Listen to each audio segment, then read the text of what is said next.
What did you find? The Backrooms is officially in theaters, and the internet is split. Some people are calling it a masterpiece. Others are walking out confused, calling it pointless or no plot. Today I'm giving you my full spoiler review. What I loved, what I think could have been better, and most importantly, I'm going to break down the ending, because that's where most of the backlash is coming from. If you haven't seen it, this is your spoiler warning. Turn back now. Drop your own theories in the comments, because with the box office numbers coming in, a sequel isn't a question of if, it's when. Short version. I loved this movie. Kane Parsons took a viral internet horror concept and actually built a real film around it. And he nailed the liminal space dread that made the original shorts blow up online. Truman Tajor and Renard Revenson both give genuinely strong performances. And honestly, I'm baffled by this movie has no plot takes. It's not a jump scare fest, it's psychological horror, and that's clearly tripping people up. So let's actually dig into why. The movie opens with a found footage sequence. An async employee lost in the backrooms, being hunted by something. It's basically one of Kane's original viral shorts, blown up for the big screen. And it works as a great mission statement. There is something in here with you. That single scene settles a debate fans have argued for years, whether the backrooms should have an entity in it at all.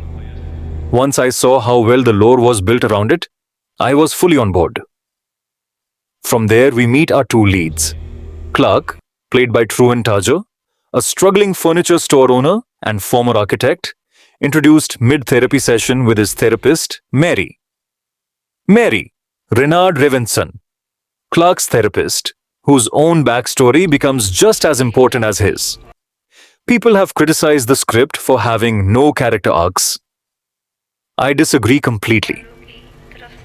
In that single therapy scene, Clark is already a fully realized, flawed character. Someone who never lived up to his potential is stuck dressing like a pirate in a failing furniture store and clearly resents his wife. There's a role-play exercise where he talks to her and snaps, hinting at something much darker. Possible verbal or even physical abuse. It's not a clean, sympathetic character. It's a messy one. And I think that gray area is the point. Meanwhile, his store starts glitching. Flickering lights, a fuse box with knobs that don't belong, random blackouts. Clark ends up sleeping there. And that's when he finds the door into the backrooms. This is my main criticism. The passage of time is hard to track. The clues are there. Mail piling up outside the shop, Clark slowly starving before discovering he can eat the creatures inside. But the film doesn't sell it well. This is not a background noise movie. You have to actually watch it closely. And I think that's where a chunk of the negative reactions are coming from. Not I understood it and didn't like it, but I genuinely lost the thread. Here's the key to understanding the whole movie, and it comes late, from an async employee, played by Mark Duplass, who tells Mary that Async used to manufacture MRI machines before they discovered the backrooms.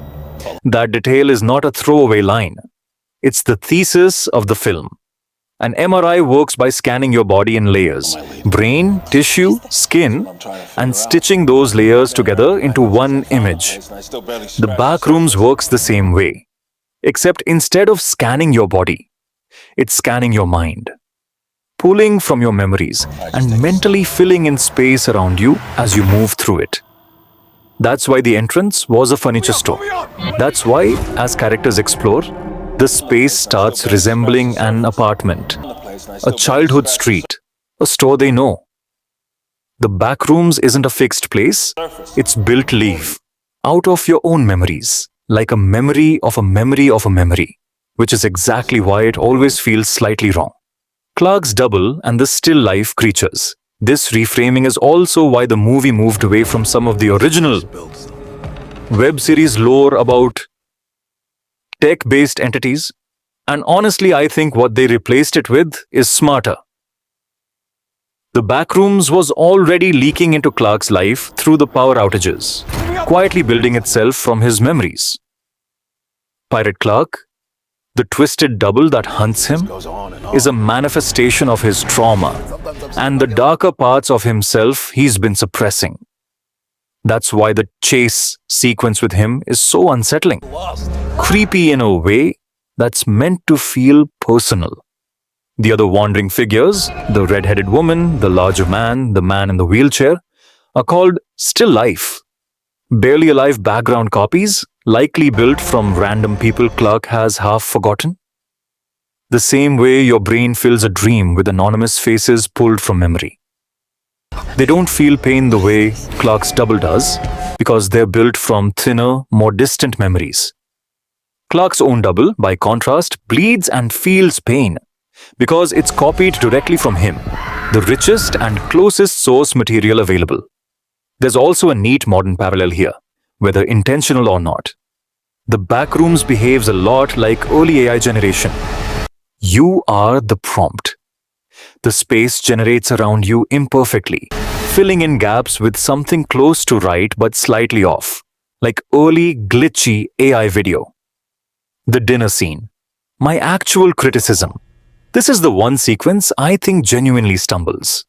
Clark's full turn, restraining his therapist, forcing a session on her, happens abruptly, without the film properly establishing how much time has passed.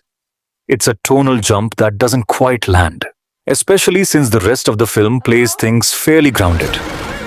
That said, thematically, it still tracks. If the Backrooms is built from your own trauma, of course Clark would want to stay. It's familiar. It's a place where his resentment and blame shifting finally has somewhere to go, which is also why the red-headed still life figure, likely a memory copy of his wife, visibly flees whenever Pirate Clark shows up. And when Pirate Clark ultimately consumes Clark, a clear nod to Goya's Saturn devouring his son. The read is that Clark was finally starting to take responsibility for himself, and his own trauma turned on him as a threat. The ending, and what it actually means. The final act shifts to the async scientists, revealing they accidentally created the Backrooms while developing MRI tech, and are now studying it, likely for profit, while quietly holding Mary against her will. The very last shot, Mary's own Backrooms clone, isn't the scientists doing something to her. It's the same rule applying to her that applied to Clark. She entered the Backrooms, so it started building from her memories and trauma. Her childhood home, the concrete slab with her handprint, the version of her mother who kept her locked inside. Her final fight, breaking that handprint slab, is a fairly direct metaphor for her finally breaking from that trauma. Where a sequel could go. This framework opens the door to a lot of directions. The async side, what they're actually trying to build, and what they're willing to do to get it.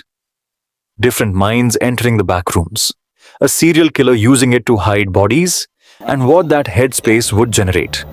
Even something like an animal wandering in, and how it might perceive and reshape the space. Final thoughts. Is it perfect? No. The pacing around time passage needs work, and the dinner scene's tonal jump is a real weak point. But calling this movie plotless misses what it's actually doing.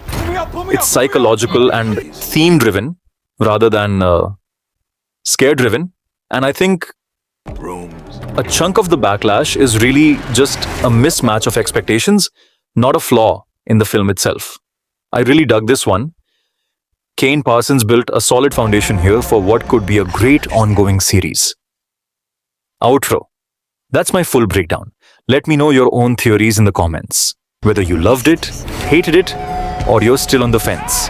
Like, subscribe, and I'll catch you in the next one.